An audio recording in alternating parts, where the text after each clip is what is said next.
You guys already know what we're doing first. Like I said, I want to keep doing these discussion videos with you guys for the first few, like 20-30 minutes. I've been getting some weird comments. I think a lot of these are actually probably going to be based off like just some of the weird YouTube comments that I get. And it's my thoughts on the comments that I get too. Because they bring up some interesting discussions or some things I'm just like, why is this being said? Or, yeah, they do have a good point or certain things. I've been doing the Genshin Impact stuff lately. And one of my biggest controversial videos at the moment is when I talked about the monetization of that game. I guess a lot of people don't like gacha games, right? They're very big in like China and stuff like that, but over here, like in Western, apparently people are not too fond of them. What do you guys take on like gacha games as a whole? I guess what I'm really trying to ask is like the business model of gacha games. How do you guys feel about it? Loot boxes, right? So loot boxes is a thing here that we have over here in the West. That's really what we call it here, not gacha. It's the same concept, and essentially is gambling, right? But gambling, I don't know how big gambling actually, like I know gambling is like, you know, got an industry for it, but how big or how frowned upon is gambling? And of course, we still have that one problem with certain games having loot box elements within them. I guess it's the problem with some of them being like catered towards games that are like being heavily played by younger people. But you don't really hear a problem of games that have loot boxes that are marketed towards more adult audiences, right? More mature audiences. So that's not really a problem for that. It's the games that usually have the younger audience attention that get the big hate. Specifically, I know like big one like Fortnite, right? You know, little Jimmy could go get his mom's credit card and go buy him some V-Bucks. And like, you know, he could be doing all his Fortnite dances with all his friends now. And stuff like that. But yeah, so someone brought up this big post, like it was like almost like an essay post on one of my videos, and they were talking about how they despise the idea of gacha games, and how like it was weird. Like they went real hard. It was like how they want Genshin Impact to fail because of the business model that it is. So that's why I was like, today's topic, I just want to talk about how do you guys feel about the business model of gacha games? I think it's fine. I never really thought about it in a bad light. Like the points the person was trying to make was like, you know, it's supposed to scam you out of your money and stuff. Like he just made me thought about the idea. The points that he really brought up wasn't really anything that I thought was like valid. I guess some games can be like sort of scammy, or like, you know, some games could definitely be, and I'm not in the aspect for that. The thing that I took away from it really is on top of the business model of gacha games, what makes a gacha game free to play? And we talked about this a little bit last time, but I just want to expand upon it and make it like a whole like episode, because the different ideas of what people think makes a gacha game what makes a gacha game free to play. You know, my aspect of free to play is, can I complete the content without you know, a lot of gacha characters? Like, can the free to play units in the game complete majority of the content within the game, minus the few gacha characters that you will get along your way? Can the content be done through them? If the game can be done that way, then I think the game is in a pretty healthy spot. To some other people, the gacha experience or the free-to-play experience for them is how good are the rates, right? Because some games have very bad rates. So they're like, oh, this game is not free-to-play friendly. The rates suck. So to them, that's not a free-to-play game. Games that have good rates is free-to-play to them. So I guess it's different, catered to different people, like what they value and what free-to-play means to them when it comes to gacha games. But yeah, as a whole, the gacha game business model, like I was saying for the first point of the topic, I think is a completely fine business model. I think it's fine. It's how you do it, right? Like the model is supposed to make money. Usually the gacha games are free to play, and then there's monetization type things within the game that you want to buy in order to either progress or make your characters look cool. Now there's bad practice models inside of it that can be done, like, you know, making it to where like certain cosmetics have like stats on them and stuff. I know a lot of people, even in the Western, when they have cosmetics for characters and stuff like that, people don't like practices like that. They just want cosmetics to be purely cosmetic and don't have any differences within the gameplay. I think that's a big problem. But when it comes to the actual business model itself, I think it's completely fine. It's whatever you like decide to spend on, right? I don't mind because I never felt forced to spend any gacha game I've tried.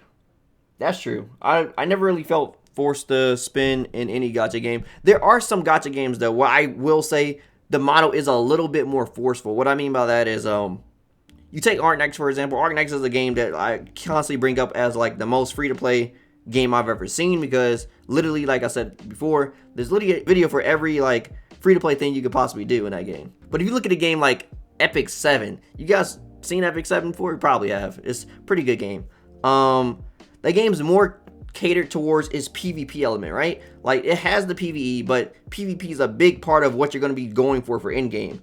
And the big thing about that game too is there's specific currencies in that game that you can only get within the PvP, and then that locks it to where there's specific items you can only get inside of there as well. So it sort of forces players to sort of play in that sort of meta mindset, because they know they're going to have to graduate towards this PvP element of the game. It sort of like forces your situation, I mean your mindset a little bit, and like how you're going to play the game in that sense, because you know, okay, I'm gonna have to try to do pretty good in this arena, or I'm gonna have to do this guild war and try to do okay so we could get this currency, because you know I want this stuff. My free to play question is, can we farm the biggest gear or somewhat best gear like 5-star gear? We even farm S rank characters. How many gacha only characters are there? I get what you're saying. So you want to be able to farm some of the best gear in the game and not have all the best gear basically tied to gacha elements. I guess Epic 7 is in a split row with that, right? Because you can farm all the gears, all farmable, but then it's the specific characters that you gotta get too, like the ML units in that game, the Moonlight units. So that's the like specific special units in that game. They're the light and dark units. They're very hard to get because they're like, before they used to be in like a separate pool. It was kind of crazy.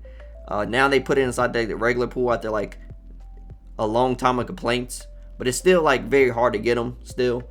And the devs know that, and they intentionally make those characters stronger than the other units of the game. So it's like, you just like, I gotta get this ML 5-star, I gotta get these ML 5-stars. And we look at it, like, yeah, there's good other characters in the game, good other 5-stars, but when, like, you know, when you look at the tier list and stuff, those ML 5-stars are very strong. And they stated in their, like, patch notes and stuff, too, that those characters are supposed to be, like, sort of stronger. Like, that's how they want the game to be. Epic 7 is a cool game, but kind of grindy. It's very grindy. But I mean, all gacha games are grindy in some aspect, right? You're always going to be grinding in some of gacha games, but some gacha games are like, the grind isn't as tedious. Epic 7 grind isn't as bad as it used to be because you get the pet systems. I don't know, then there's like different types of gacha games that people play that can like change that process of how grindy it feels. You know, if you're playing a game that's has a lot of auto battle inside of it, it may not feel that grindy to you because it's sort of like a bypass. You could be doing your homework or whatever, cooking your meal, whatever you're doing, while that game is like running in the background. But games that actually like take active play, like Honkai and Genshin and stuff, if those games have like very grindy parts, then it could definitely seem grindy because you got to actively play those games. Honkai is fun, but I'm burnt out because it's harder to get crystals the bigger level you are. Yeah, that's also another thing too about certain gacha games, right? It depends on what you play for too, right? So like, I guess end game, it depends on like what the end game of a game is. Like when I think of end game Honkai, is usually like you're farming gear and then you're doing your like your PvP elements of the game to farm your crystals, right? You're farming gear and trying to get more characters, farming gear, trying to get more characters, right? So I guess if one of those elements is sort of like tedious, then it sort of like ruins the whole process. But yeah, back to the main topic of gacha games as a business model. Like I was stating before, I think it's totally fine as a business model. It depends on like how the company represents it, and it depends on like what is free to play to you in those aspects. Because if it's different to you, then obviously it could be something bad. What I was trying to explain to the guys pretty much like Genshin Impact is pretty free to play friendly because of like the model that it shows. I was trying to explain like you could play this game all day. You can farm the currency of the game. Like what is free to play to you? But I don't know. It didn't seem to have like the type of connection. He had his like whole mindset on like how gacha games are all scams and stuff like that. But it's definitely not true. It's definitely not true. Like, you don't have to spend a dime on the gacha games. I was literally trying to say, like, hey, you can play this game. You can play Genshin Impact. You can play the base roster of the game or all the free-to-play characters, all the unlockable characters you can get from, like, the first beginning summon. So, in the game right now, it's, like, basically the 4 base roster characters. Then there's Noelle, and then Xiangling are, like, the 6 free characters in the game that you can pretty much, like, you know, grind for. So, you could play this game at this current state and do totally fine with those characters. Like, you could get a viable team out of that. And, like, as long as you could do that, to me, I feel like it's fine. But some people, I don't know.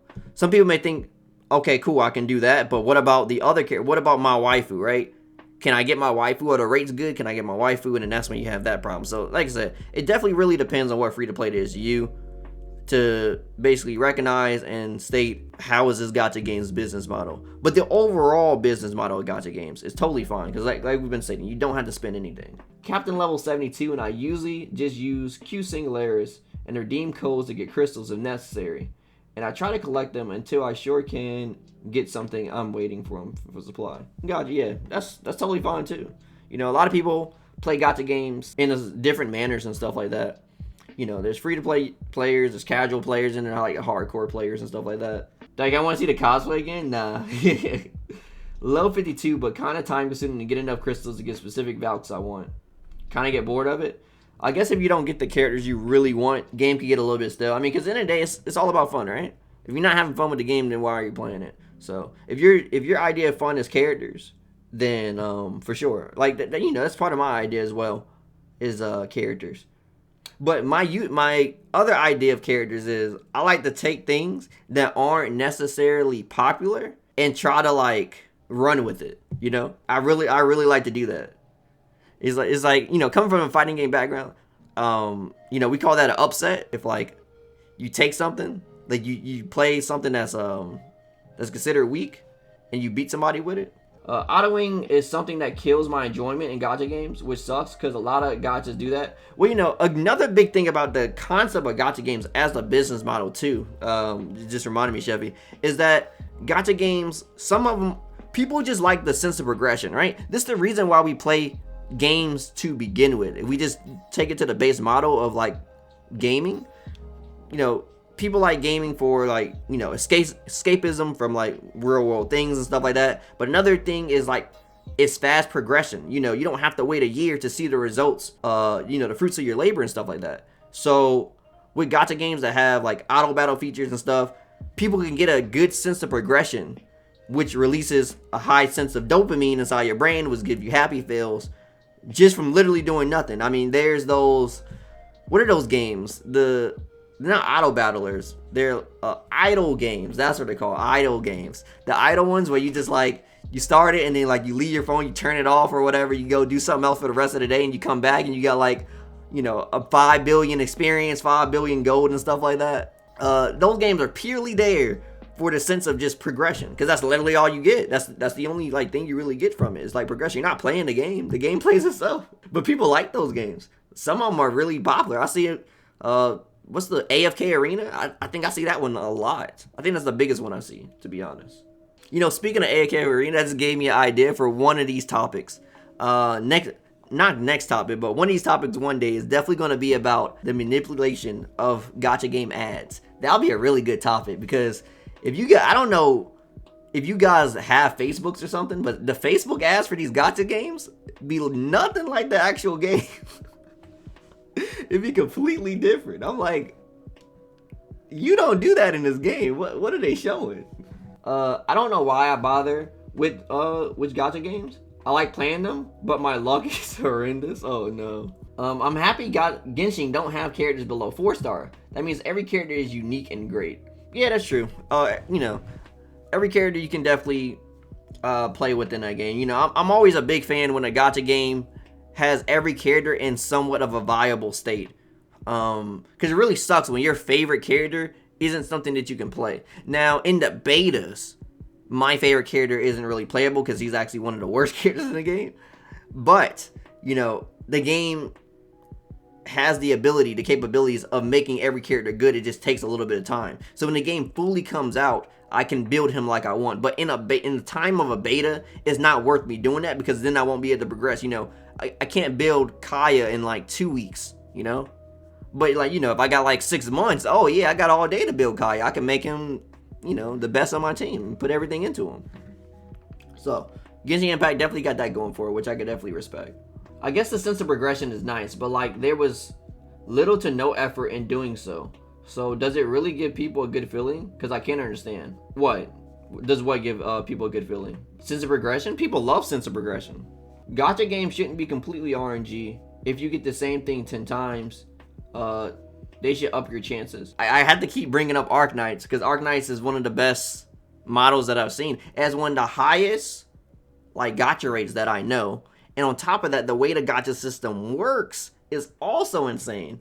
So the way, if you never played Arknights, the way the gacha system in that game works is, of course, you have your base percentage of what it is to get your like highest rarity character, right? But after every 10th pull, well, no, wait, is it? No, it's not every 10th pull.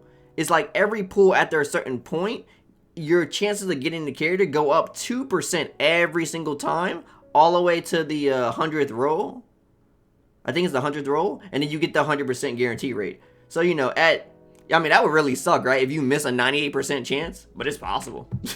But yeah, your chances of getting the character increases. So it doesn't just stay the base rate and then you get the guaranteed rate. Nah, they're like, okay, you're going to get the guarantee. Well, on top of that, we're going to increase the chances of you getting the character while you like slowly raise to getting that guaranteed rate. That is insanely generous.